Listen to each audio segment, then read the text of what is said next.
The Northern Range is the hub of wildlife in Yellowstone. So much of the wildlife in Yellowstone lives here. It's 10% of the area of the park, yet half the wolves live here. It's arguably the most carnivore-rich area in North America, and it's been studied a lot. The Northern Range has been referred to as the Serengeti of North America, and that's because of the vast numbers of ungulate species, mostly. And so when people look out, they may, in one afternoon, in the valley bottom of a Northern Range valley, they may see bison, elk, pronghorn, mule deer, wolves and bears, and all of these species interacting with each other. Well, the Northern Range is the northern area of the park where the northern Yellowstone elk herd spends the winter. So it's winter range for the biggest elk herd in the park. And it's probably the densest year-round wolf population at any location in North America.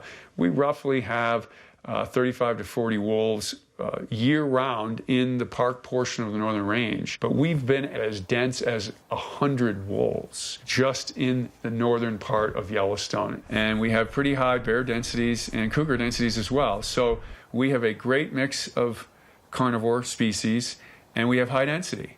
50 years ago, that was not the case.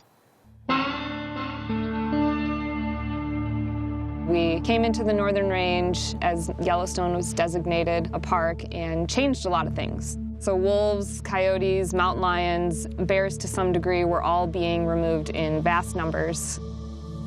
Wolves were eliminated by people directly in the early part of the 20th century.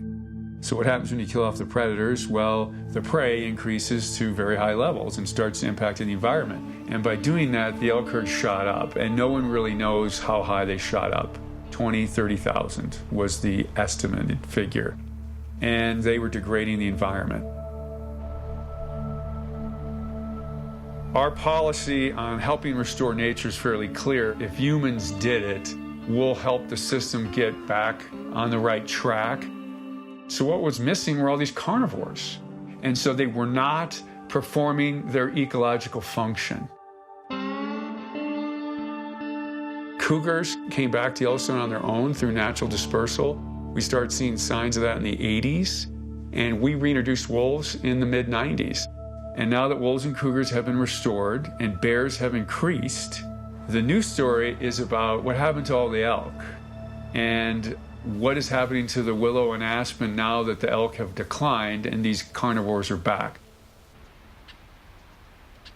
The willow is relied on by a lot of animals, and so it's kind of a positive feedback loop. The more willows there are, the more moose and beaver, and the healthier the ecosystem because of those animals being involved too. And so beavers are, of course, nature's engineers, and they'll build lodges and dams that will help raise the water tables. And raising the water table is one of the things that the willows rely on the most. They can't deal with cut banks and swiftly moving creeks. They have to have that slow-moving water. So the smaller elk herd is more natural. We're seeing a response of willow and aspen, which used to be suppressed. We've got wolves and cougars back. We've got more bears. So Yellowstone's system now is a National Park Service success story. I think the Northern Range is incredibly unique, not only for the greater Yellowstone ecosystem, but for the world. Protecting Yellowstone is important to just protect the species that live here, but also provide people a place to be able to see natural processes and use that throughout their life for making decisions on what they think is important.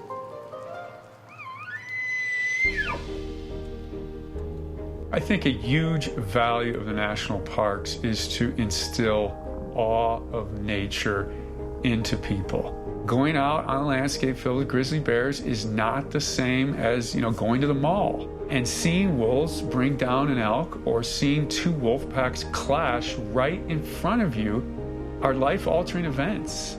There's no question we are changing people's lives by having places like Yellowstone.